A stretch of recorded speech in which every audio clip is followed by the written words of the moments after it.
지금으로부터 104년 전인 1919년 3월 8일 대구에서 만세운동이 시작됐습니다. 당시 일제의 눈을 피해 태극기와 독립선언문을 찍어내던 대구 만세운동의 산실이 개성중학교에 그대로 남아 있습니다. 건조한 날씨에 산불이 잇따르면서 경상북도가 대대적인 산불 예방 홍보 활동에 나섰습니다. 경북에서는 최근 열흘 동안 산불이 17건이나 발생했습니다. 영주시에서 지역 어르신과 청년이 함께 이끌어가는 마을 기업이 문을 열었습니다. 세대를 넘어 도시 재생을 위해 힘을 합친 사람들의 모습을 취재했습니다. 수입산 콩을 국산으로 속여 팔거나 원산지를 표시하지 않은 유통업자와 음식점 등이 무더기로 적발됐습니다.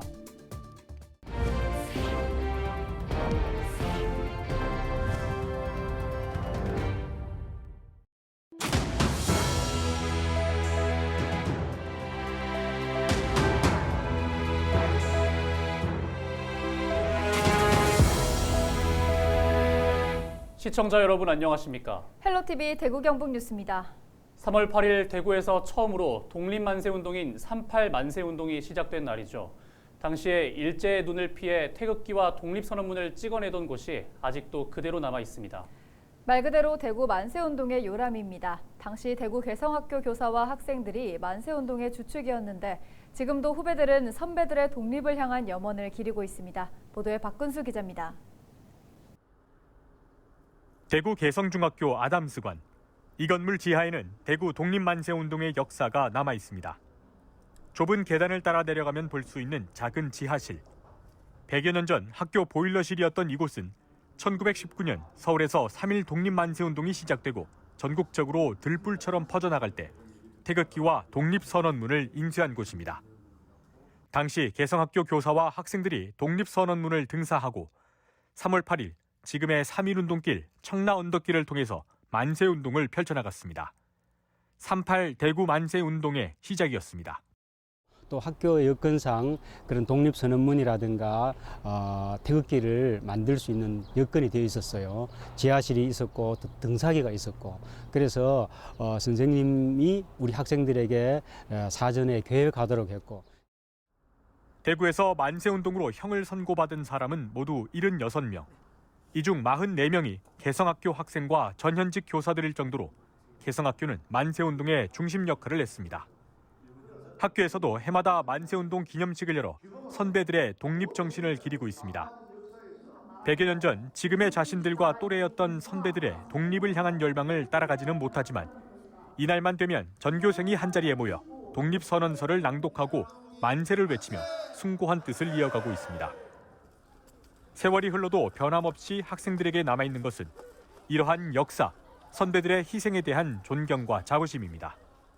내 목숨을 걸어서 나라를 지키겠다는 일인데 만약에 제가 그 당시로 갔다면 그런 일을 할 수 있을까 그런 생각을 하면 여기 티셔츠에 적힌 저희 개성학교의 선배님들이 한없이 되게 대단하게 느껴지는 것 같습니다. 대구 최초의 만세운동의 요람, 개성학교 아담스관 지하실에는 100년이 지난 지금도 독립에 대한 염원이 그대로 남아 있습니다. 헬로티비 뉴스 박근수입니다. 지난해 3월 경북 울진과 강원도 삼척, 또 강릉과 동해 등 동해안 일대를 초토화시킨 대형 산불이 발생했었죠. 산불이 무려 9일 동안 이어졌고 서울 전체 면적의 3분의 1에 달하는 울창한 산림이 잿더미로 변했었습니다. 네, 불에 타 죽은 나무들을 베어낸 피해 현장은 여전히 참혹한 모습인데요.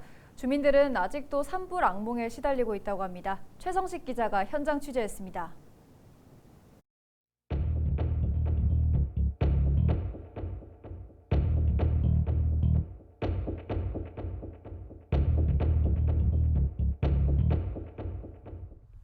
화마가 휩쓸고 간 지역 곳곳에는 산불의 흔적이 고스란히 남아 있습니다. 지난해 3월 4일 경북 울진에서 시작된 산불이 강원도 삼척으로 넘어온 현장. 검게 그을린 도로 표지판과 불에 타거나 누렇게 말라 죽어가고 있는 나무들은 당시의 상황을 짐작해 합니다.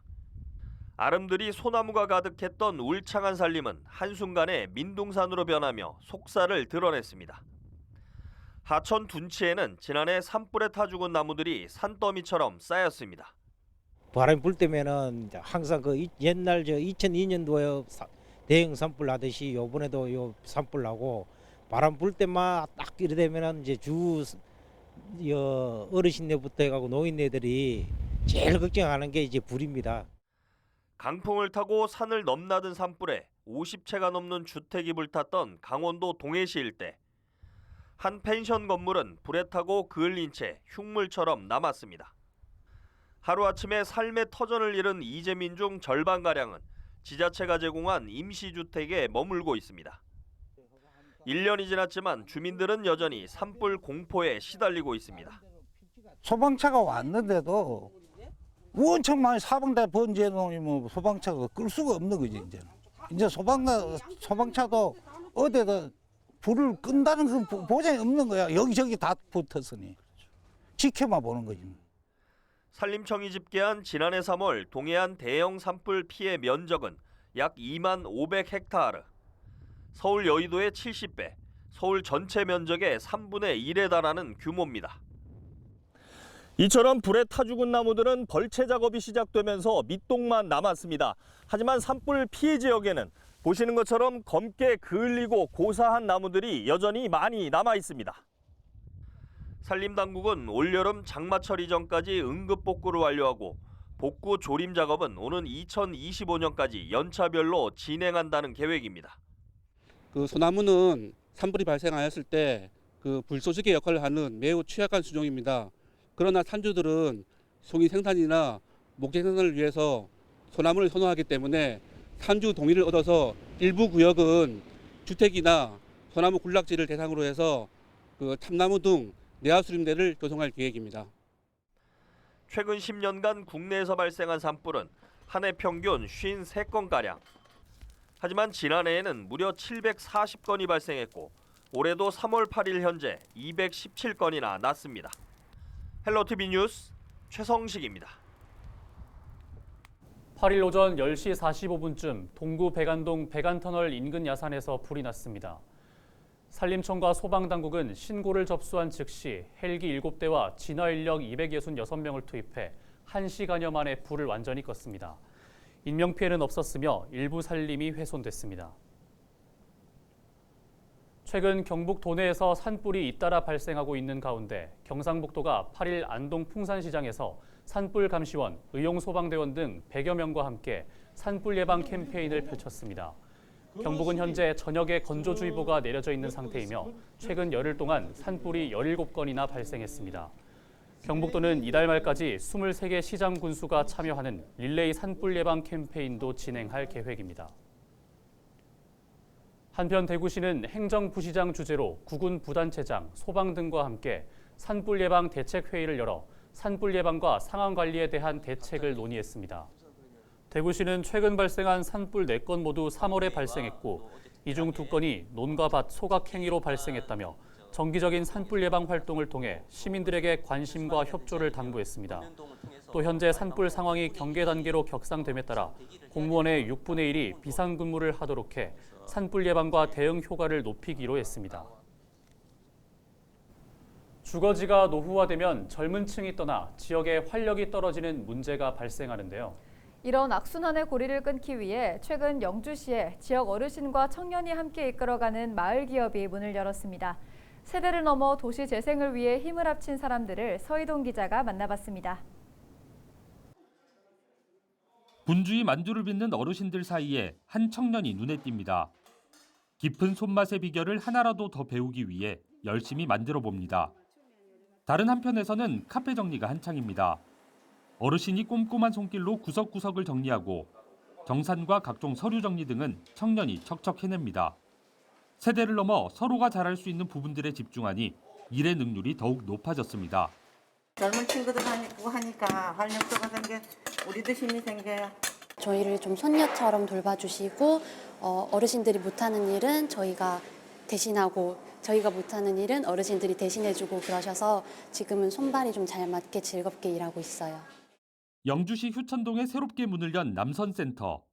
사업비 24억 원을 들여 작년 12월에 준공했고 준비 기간을 거쳐 지난 6일 정식 개관했습니다.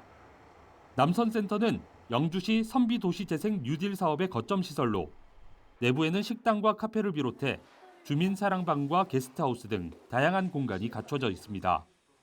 또 식당과 카페에서 사용하는 각종 채소는 스마트팜을 이용해 직접 재배합니다. 모든 시설은 주민들이 함께 세운 마을 기업에서 관리하고 있는데 지난 2017년부터 조합원 모두 여러 교육을 받으며 준비해 왔습니다. 처음에는 교육받고 일하려고 힘들었는데 지금 아가 청년들도 같이 하니까 너무 좋고 활력소가 생기고 마을을 위해 가지고도 참 좋을 것 같고 열심히 해나가려고 노력하고 있어요. 대부분의 마을 기업들이 고령층을 중심으로 운영되면서 지속성이 떨어지는 등의 문제가 제기되고 있습니다.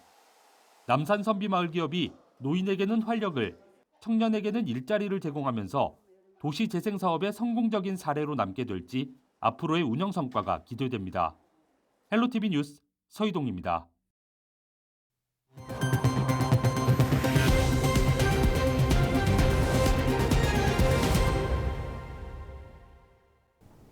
경주시가 각 읍면동을 찾아 시민들의 현장 목소리를 직접 듣고 소통하는 찾아가는 시민 간담회를 열고 있습니다. 시민들의 질문과 의견을 듣는 데 그치는 것이 아니라 즉답을 통해 해결을 약속했는데요. 성건동 주민과의 대화에서 도로와 빈집 정비, 주차장 조성 등 다양한 의견이 나왔습니다. 신병균 기자가 전해드립니다. 경주시 성건동 행정복지센터에서 열린 찾아가는 시민 간담회. 우병주 노인회장을 비롯해 지역 주민 50여 명이 참석했습니다.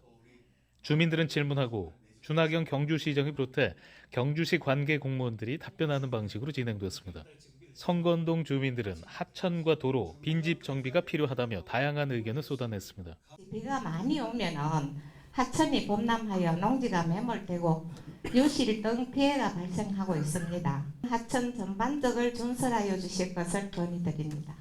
공영주택길 31에서 61번 앞과 그 주변 도로는 각종 소규모 공사로 인하여 노면이 고르지 않고 크랙이 다수 있어가지고 통행에 불편이 아주 많습니다. 상가나 아니면 원룸 주택가이기 때문에 차도 가게 앞에 이렇게 되는 경우 이런 어려움들이 굉장히 많은데 주차장이 좀 설립됐으면 하는 그런 바람이 있습니다. 경주시는 시민 불편을 최소화할 수 있도록 현장 확인 후 즉각 조치를 약속했습니다. 빈집 정비와 주차장 조성을 위해서는 사유재산 소유자와 협의에 따라 다소 시간이 걸릴 수 있다고 밝혔습니다. 하수구가 파이에다 갔는데 요거는 동사무소하고 현장을 확인 한번 해보고 별로 어려운 건 아니지 싶은데 별로 안 어려우면 역시 조치해야 되도록 하겠습니다. 그러고 또 도로 포장을 또 말씀하시던데 그거는 현장을 확인 한번 해보고 나중에 조치를 해드리도록 하겠습니다. 찾아가는 시민 간담회는 경주시 23개 읍면동에서 오는 10일까지 열립니다. 우리 주민들께서 평소 생활하시면서 느끼시는 여러 가지 불편 사항이라든가 또 지역 발전을 위한 건의 사항 충분히 수렴을 해서 해결해 드리고자 노력하고 있습니다. 성건동 찾아가는 시민 간담회에는 배진석 경북도의원을 비롯해 최영기, 최재필 경주시 의원도 참석했습니다. 헬로티비 뉴스 신병균입니다. 수입산 콩을 국산으로 속인 유통업자와 음식점 등이 무더기로 적발됐습니다. 국립농산물품질관리원 경북지원은 지난 1월부터 2달 동안 대구 경북 지역 콩 가공품 유통업체 등 1,480곳을 대상으로 특별 단속을 벌여 위반업체 25곳을 적발했습니다. 원산지를 거짓으로 표시한 12곳은 형사입건에 수사를 거친 뒤 검찰에 송치할 예정이며 원산지를 표시하지 않은 13곳은 과태료를 부과했습니다. 한편 22년산 콩 가격은 1kg에 국산은 5,879원인데 비해 수입산은 4분의 1 가격인 1,400원으로 가격차가 커 부정 유통 우려가 커지고 있습니다. 영주시가 지역의 인구 감소 문제에 대한 관심을 높이기 위해 인구 정책 아이디어를 공모합니다. 공모 주제는 저출생과 고령사회 대응, 청년 정착 등 인구 정책과 관련된 모든 분야입니다. 거주지 제한 없이 누구나 응모할 수 있고 다음 달 3일까지 영주시 인구정책 담당자 앞으로 우편이나 이메일로 제출하면 됩니다. 심사 결과는 오는 5월 중에 발표되고 수상자에게는 최대 70만 원의 상금이 수여됩니다. 이상으로 뉴스를 마칩니다. 저희는 언제나 지역민 여러분과 함께하겠습니다. 시청해주신 여러분 고맙습니다.